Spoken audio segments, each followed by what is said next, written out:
Hello everyone, and welcome back to the Brightworks. If you know me, you know that I love showcasing matches that are played on maps that have a little bit of an unconventional twist to them. Something that really forces the commanders to step into uncomfortable shoes and fill roles that maybe they're not so used to. I think some of the best creativity and some of the most interesting plays of all time come out on maps that force people into those such circumstances.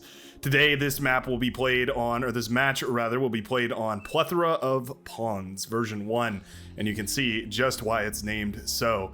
Very low metal and tons of, well, you guessed it, pawns all over the place. You can see that they're very thin, very flush against the surface here. And I think the idea is that you could get hovercraft across them easily. However, bots or vehicles, anything like that, are going to have to navigate across the little land bridges that interconnect between all of the various pools of water all over this map. Anyways, representing our southern team, the blue team commander, the leader of the blue team, representing the blue team with Cortex, however, still dressed up in blue, but playing as Cortex, it's Snack Von Pess. Snack Von Pess, I believe, is the one who submitted this replay, so thank you very much for doing so. By the way, in case you'd like to submit a replay, just a humble, quick little shout out that if you'd like to submit it to Brightworks, hold on, B-R-I-G-H-T, works replays at gmail.com. More than happy to take a look at your guys' replays. I love seeing what you guys can show me, and oftentimes it's one of the best ways that I have to showcase all of the interesting games that happen during the Beyond All Reason day. You can also, of course, sign up for our Discord, the Brightworks official Discord, which there is a replay submissions subcategory under there as well, where you can go submit the file or a link to the file, all that good stuff. I'll have a link to that down below in the description if you're interested. Anyways, representing the northern team, the red team here, spawning as Armada. We're a little bit backwards today. Armada in red and Cortex in blue. We have Servitor. Servitor, a awesome name, definitely pulls immediately to mind the image of the Servitor from Warhammer 40k. Are Servitors like a playable thing, or is that just a lore-based thing? It's basically like a lobotomized human that has been melded with a machine in order to perform robotic and repetitive tasks. Ticks are an interesting play here, but they do make a lot of sense. I mean, you can always get some early damage done with these ticks, and I would hesitate to use them on a map this choke-pointed, where every single part of the map... Oh, there's actually a earlier batch of ticks that was sent out. When there's this many choke points, I mean, basically this entire map is just choke point after choke point. It's going to be really hard to sneak anything through because, yeah, everywhere you go, somebody's going to have a unit parked there. At least they should. So it's going to be really difficult to find an opportunity lane in order to sneak those through. Nice communication here. Everybody on the blue team telling each other what they're scouting, what they're detailing. That's always really important. Very, very nice. Showcases that this team is well-versed in working together. At the very least, these players individually are well-versed in working with the team. One of those early things that you adopt as you start to get better at this game is learning how to properly communicate the most important information to your teammates. Speaking of which, in the stream today, there was a great example of this, wherein during the stream, one of the random settings that we had toggled... Ooh, that's an accidental degun of the light laser turret there. Unfortunate. During one of the settings that was randomly toggled was disabling the fog of war, so you could just perfectly see the entire map, and it was actually more disorienting than it was helpful.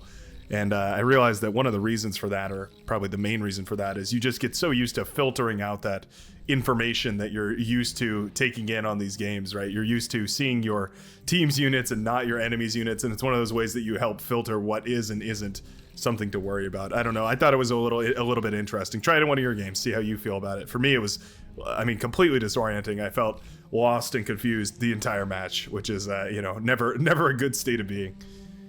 Aquati here pushing pretty far forward with the commander, although not quite to the midline here. Midline, I guess I would say is, where is the midline? I guess it's like right around here. Yeah, I would say that's about the midline. So obviously that's where you want to push up to and try and control. A little bit asymmetrical though, because I do notice there's 3 metal extractors here, 3 metal extractors here. But there's not really very much to fight over in the middle of the map, so I think that encourages a little bit more turtley play, a little bit more static defense, trying to fortify the areas that matter the very most, which is going to be these high metal islands, I guess you could call them. Thugs taking a little engagement here with a couple of pawns. The yellow player looking to get a little bit aggressive, but overall I think those pawns were not used to their most efficient ratio there. I think they probably could have done a little bit better Not quite sure if that sacrifice was worth it. I suppose it did gauge the strength of the purple army here, so that's at least one thing that Aquati has going for them, is they know that they need a whole hell of a lot units, a whole hell of a lot more units, that is, which it looks like is what's coming out of the lab in the back here. Economies for both teams here, the blue team representing about 60 to 70 metal, depending on reclaim and production and all that good stuff. Red team looking at about 60 to 70 as well. So things are roughly even, in other words. Good to see. That's, you know, you want to hit that split map as quickly as possible, because any amount of time that you spend producing more resources than your enemy is going to be time that you, well, spend ahead of your enemy, right? I do notice, hilariously, that tidal power is 1. So no tidal generators will be seen on this map, or at least they shouldn't be seen. It would be a tremendous waste of metal. I think at 1 solar, or at 1 tidal power, a T1 solar panel might actually... yeah, might actually win the efficiency battle there. So that's a tricky one, isn't it? Wind power, however, is phenomenal. 3.6 wind risk means that the average wind speed is pretty high indeed, 19.7. Very, very nice. That'll be well worth going into wind.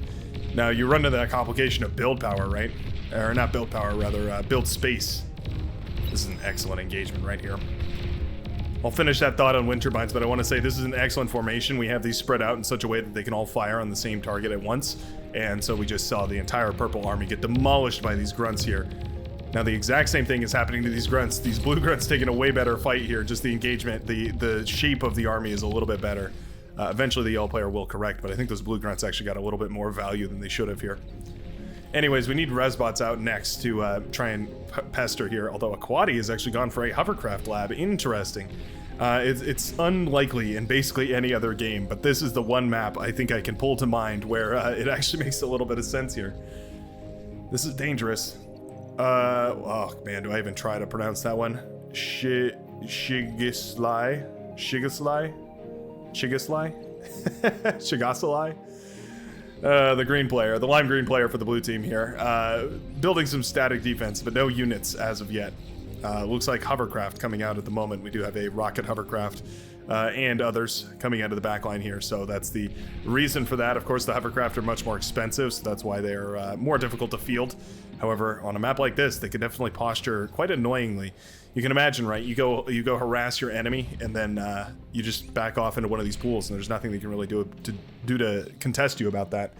The thought I was having about those windmills is just the fact that you're running out of space here, but now that I look at it, there's actually probably plenty of space to go for quite a few wind turbines in the back line, if you wanted to, which I definitely think you should. Wind turbines and metal or energy converters are a dynamic duo, certainly capable of great feats of destruction, or producing metal for destruction, I should say. They're a wombo combo, if you will. Hover tank looking to make a little bit of a play here, mostly just running into 2 light laser turrets and sacrificing itself. Will not kill the light laser turret, which would have been the best possible outcome, I suppose. Maybe escaping with its life would have been slightly better. Rocket bots brought out here, but they're going to be going up against those stouts, the medium T1 tanks. And yeah, bots versus tanks. The tanks are supposed to win it. They're designed in such a way that they are going to win the fight. Admiral Russian over here has fortified up quite nicely. Built some walls, some light laser turrets, basically making sure that nobody pushes through this lane. And now it actually offers him the advantage of leaving this front line, using his units to position in such a way where he would wrap through in this direction. Hold on one second, I'm going to pause for a second. There's a big fight going on over here, so I don't want to miss that while I explain myself. And this is a short replay, so we have the time. We have the luxury of the time in order to do it anyway. So you can see that with the static defense enabled here, there's no rocket bots on the field yet for Servitor.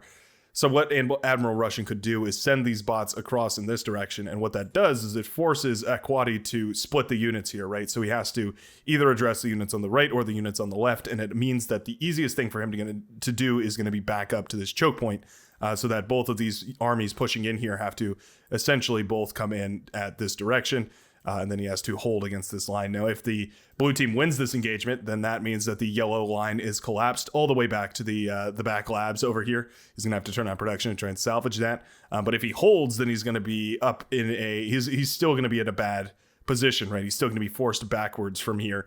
which is why it would be a great idea for the blue team to do so. Anyway, enough explanation here.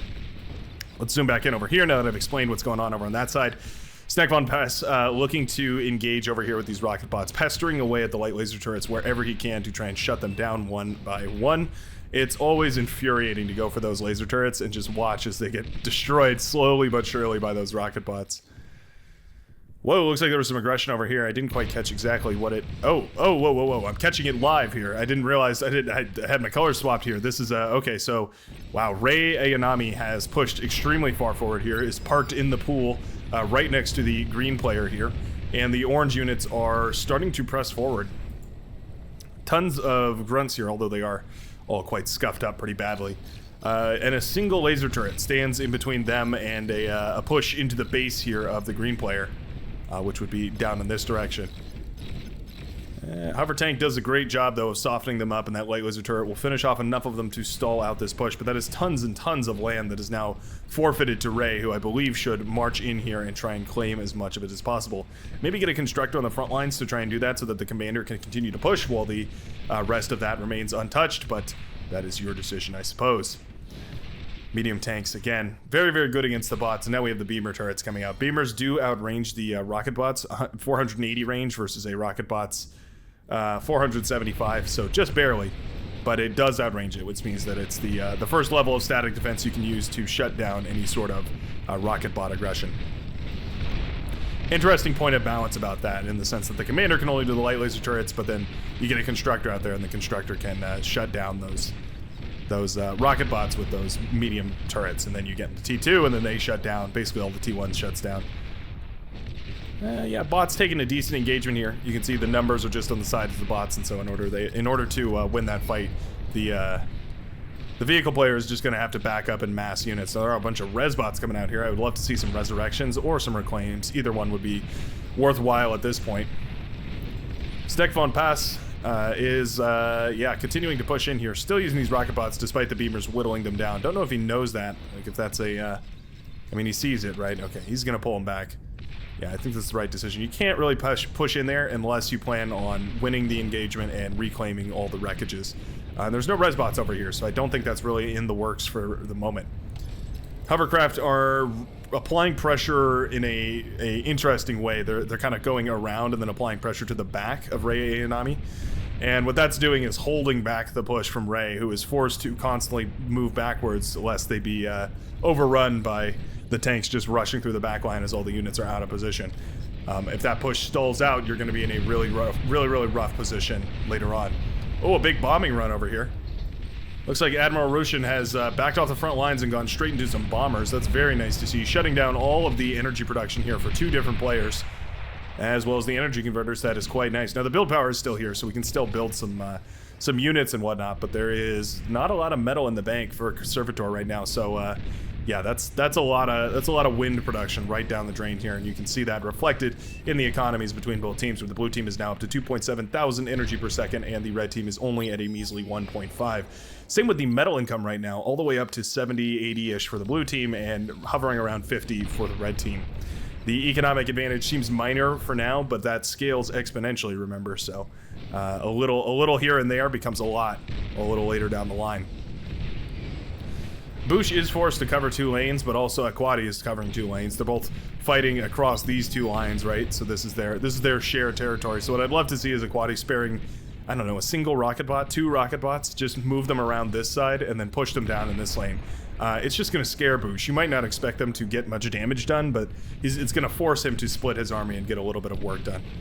Hover tanks, meanwhile, have counterattacked back here. Aquati does not have any forces to shut it down, and so those hover tanks will ravage the backlines here. Oh, yeah, it looks like Bush hasn't noticed because these units haven't been diverted yet. They definitely should have been. Hover tanks now looking to sneak into the back line of Bush here. Uh-oh. Uh-oh. Yep, those are three wide wind turbines, by the way, and that's the minimum you need in order for them to chain react, is 3. What are the hover tanks going to go for here? They could certainly go for the lab. That's certainly well within reason, but I guess they're going to pull back for now. Interesting. Not sure why those didn't do some more damage back here. Yeah, kind of a shame. They certainly could have just wiped out all the windmills back here and done a tremendous amount of damage. Oh, I know what happened. Aquati has them on a unit control group. Yeah, I know exactly what happened. He has them on a unit control group, and he called all of them to the front lines here, and then pulled them away from the base of Boosh accidentally. I see. Now, this push has been repelled quite nicely here. Yeah, green player has pushed back the orange quite nicely on the right-hand side. Starting to stagnate here. Anti-air is a nice little inclusion just in case they have shurikens or maybe even some gunships. Since, I mean, you can tell that this push was planned to take out the air player just by the inclusion of those anti-air. But that's very nicely done. That's easy to forget and shows a nice amount of forethought there. There you can see those wind turbines self-reacting there, and then it stops as soon as it gets to the 2 wide. Somebody commented that I blew their mind when I said that for the first time, so maybe it'll open somebody else's eyes and I can be a little helpful there. Yeah, three across is bad, 2 across is golden. It'd be a great spot. It's also more resistant to bombing as well. It just won't chain react when bombers drop on it, so you just can spare yourself that trouble. Meanwhile, Bush's commander has gone down, but the bots are still here from Admiral Rushin, who has just committed away from the backline here and is just going to start producing out of the front line, out of a bot lab. Such an interesting dynamic when you really starve these players for metal, right? Although I guess Admiral Rushin is actually starved for energy right now. Yeah, he starts up those wind turbines. Again, not 3x3, or, well, 3 by X. Really don't want to do that. Yeah, all these units are looking really low, though. Without some way to repair themselves, they are just going to slowly be whittled down by the forces here. Aquati can, of course, afford to take a bad trade here because he has the res bots in order to either resurrect all of this army or just eat it back up once it's all destroyed. So he can afford to just lose one take at a time in a subpar engagement because he has that backup here with these res bots that are healing up the commander right now, which is quite nice. Wins the fight with those bots here, that war of attrition, and now those res bots are free to either eat up all this metal, of which there's quite a bit here. Commander is down in the middle of that pile, so that's 3.4 thousand. More than enough for a tech transition. Whoops, that's the wrong key. There we go. Ray going for something cheeky over here. Ray has gone for a energy storage in the back lane here. Yeah, okay, so there was some brutal counterattacks. Wow, action all over the place. Hover tanks have started to ravage the backline here of Aquati. Hover tanks have already ravaged the backline here of Ray Ayanami, and now Ray is going into sort of a naval sort of a thing going on over here.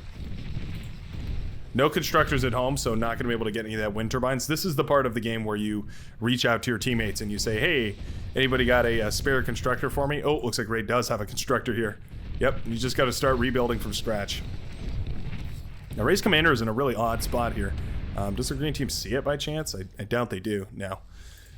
No chance. So Ray has the opportunity here to do some interesting stuff. Certainly could go for some unique plays back here. Could go for a hovercraft lab. Could go for I mean, even a naval lab, right? Get those seaplane gunships out. Those are very, very powerful.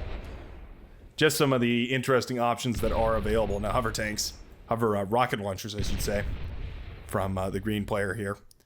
Being quite a nuisance. They're one of the best early game siege units.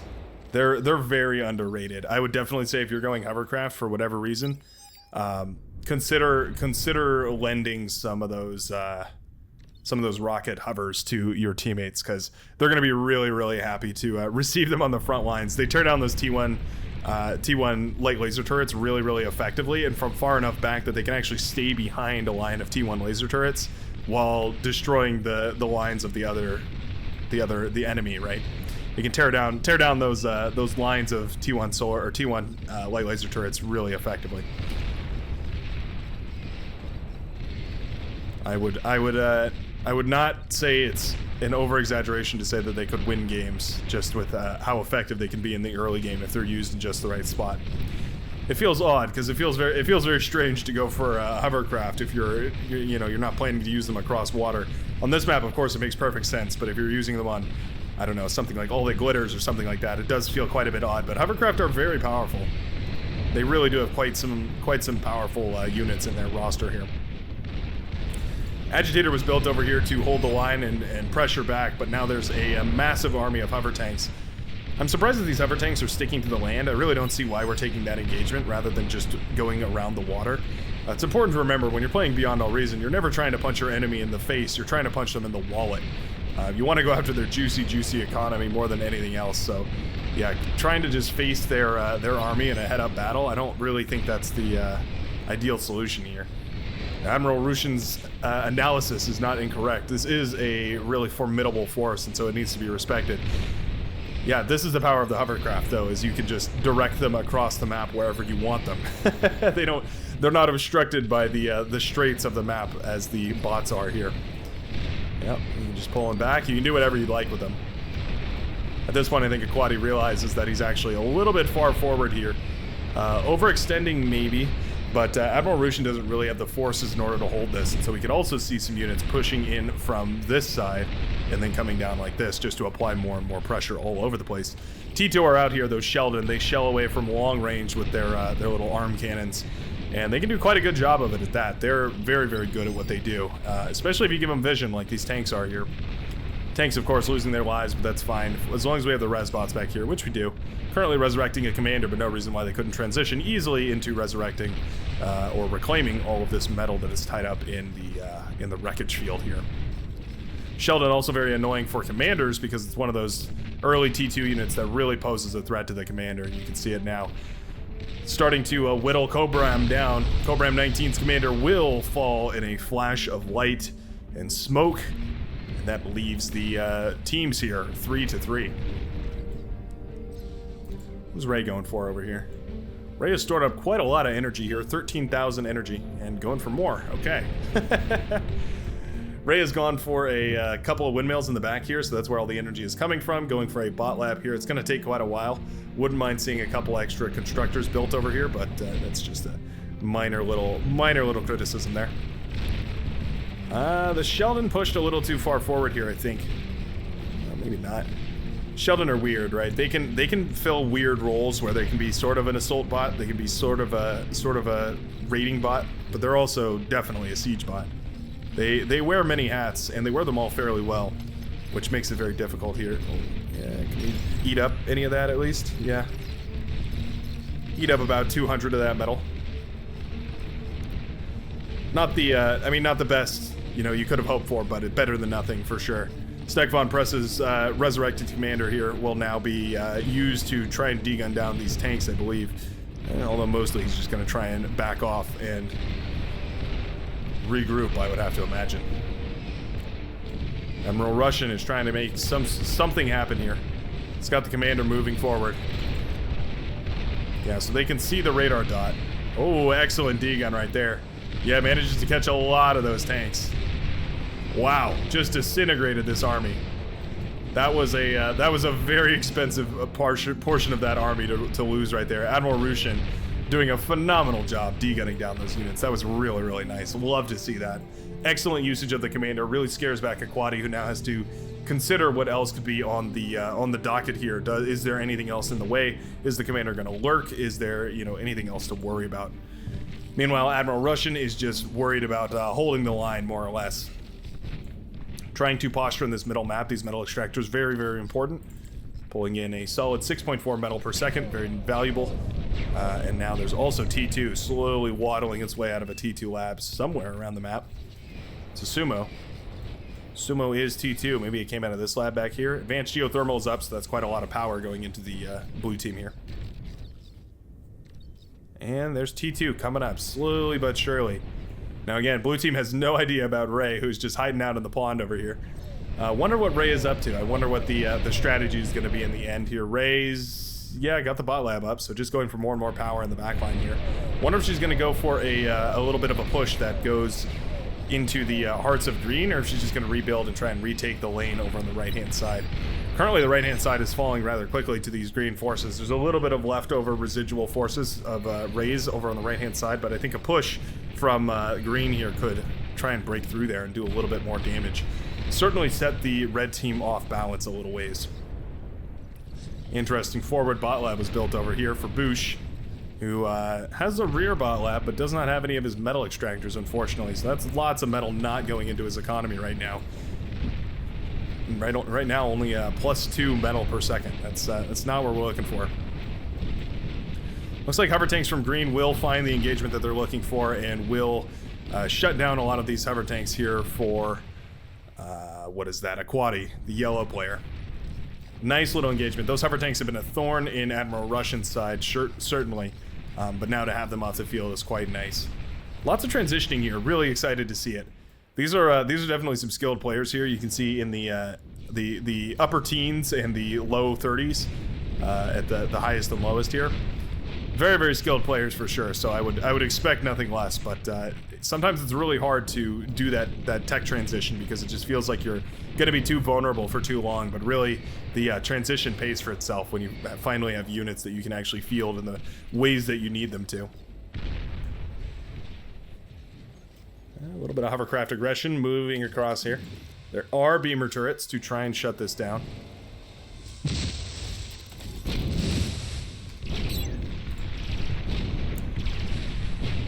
We will watch these guys as they roll, as they hover, I guess, as they float on.